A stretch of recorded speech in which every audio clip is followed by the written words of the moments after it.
जय हिंद दोस्तों। 18 जुलाई को यही स्पॉट पर मनसे प्रमुख राज ठाकरे जी का जंगी स्वागत होने वाला है मीरा भाईंदर में।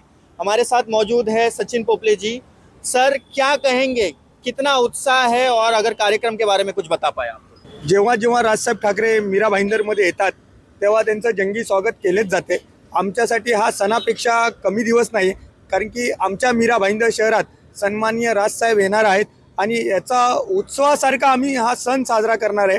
आणि तुम्ही पाहालच येत्या 18 तारखेला राजसाहेबांना बघायला, त्यांना ऐकायला किती लोक येतात हे तुम्हाला दिसून येईल। रॉबर्ट भाई, कितना उत्साह है और अगर मुझे आप बता पाए कि किस विषय को लेकर राज ठाकरे जी का मीरा भाईंदर में आगमन हो रहा है? तुम्हाला माहीतच असेल की या चौकामध्ये जो काय प्रकार इथे घडला, मराठी लोकांनी जो मोर्चा उभा केला होता आणि मी मराठीत बोलणार नाही, या संदर्भात आपल्या महाराष्ट्र सैनिकांनी जो व्यापारी होता त्याला मारलं होतं। तर याच्यामध्ये मराठी लोकांचा जो एकजूट झाले आणि तो मोर्चा यशस्वी केला, त्या मोर्चासाठी सर्वांचा आभार व्यक्त करण्यासाठी सन्माननीय राजसाहेब इकडे येत आहेत।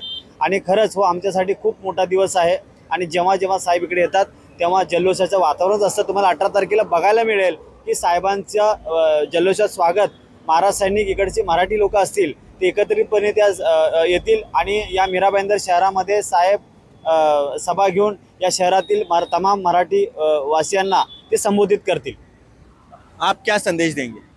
काय नाही, वाघ येतोय पाहिला या सर्वांनी, मराठी जनतेनी, महाराष्ट्रातील मराठी प्रेमींनी आणि सर्व मीरा भाईंदर शहरात राहणाऱ्या सर्व नागरिकांना आवाहन करतो की वाघ येतोय, वाघाला पाहायला ऐकायला नक्की 18 तारखेला संध्याकाळी 6 वाजता बरोबर सर्वांनी या।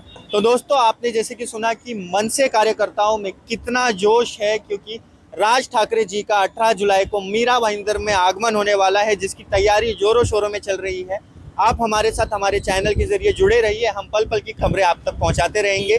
आप सब अपना ख्याल रखें, सभी को दुआओं में याद रखें। Thank you so much.